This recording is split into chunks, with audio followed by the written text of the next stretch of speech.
For upward dog, we're going to start in chaturanga, or at least the architecture of chaturanga. Those of you who want to hover in chaturanga will have the opportunity to do that.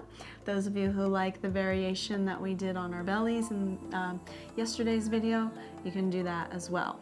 I'm going to start on my belly and then we'll move into hovering. So bring your hands back into your chaturanga position with your wrists underneath your elbows. And now I want you to curl your toes under, right? So we remember with chaturanga that we really use our legs to lengthen the pose and balance it.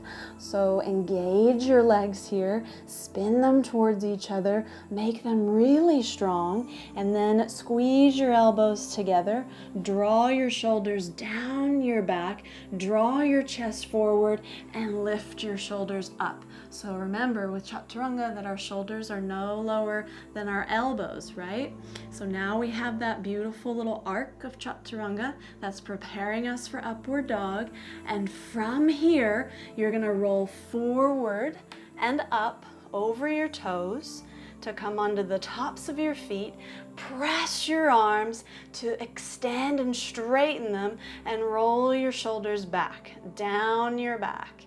Now press the tops of your feet so much that you lift your knees up off the mat, and then if you feel like your neck will allow, you can roll your shoulders back even more and look up. Now the more you can lift your chest here, the more that supports the movement of your head going back. So keep lifting your chest, keep pressing the tops of your feet, engage your legs, lift your chest, roll your shoulders back, maybe look up, and then exhale, release. Come back down. Let it all go, rest on one cheek. If you don't want to turn your head, you can rest on your forehead.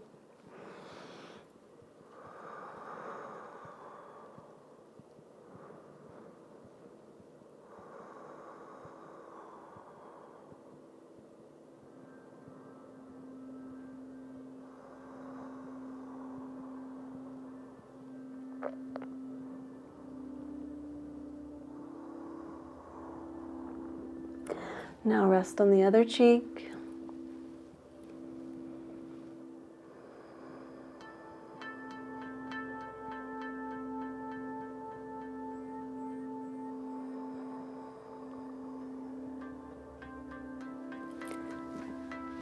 And remember to create full relaxation in these spaces between.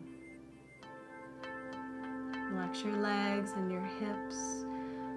Soften the space between your shoulder blades. Relax your eyes.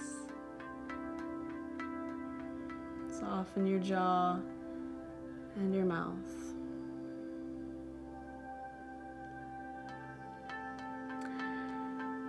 Now, we're going to do this one more time. I'm going to do the full variation of Chaturanga Dandasana. We'll start with the architecture on our bellies, with our bellies on the floor for Chaturanga Dandasana, and then we'll push up into Chaturanga, and from there we'll roll forward and up into Upward Dog, just like we would in Surya Namaskar. Okay, and then from there we'll rest and we'll have completed our challenge for the day. So let's start with Chaturanga. And you can, of course, take any variation of the poses that we've already covered, right? We're starting out with the variation of Chaturanga Dandasana that has our bellies on the floor. This is great for while you're building the strength to hold the pose.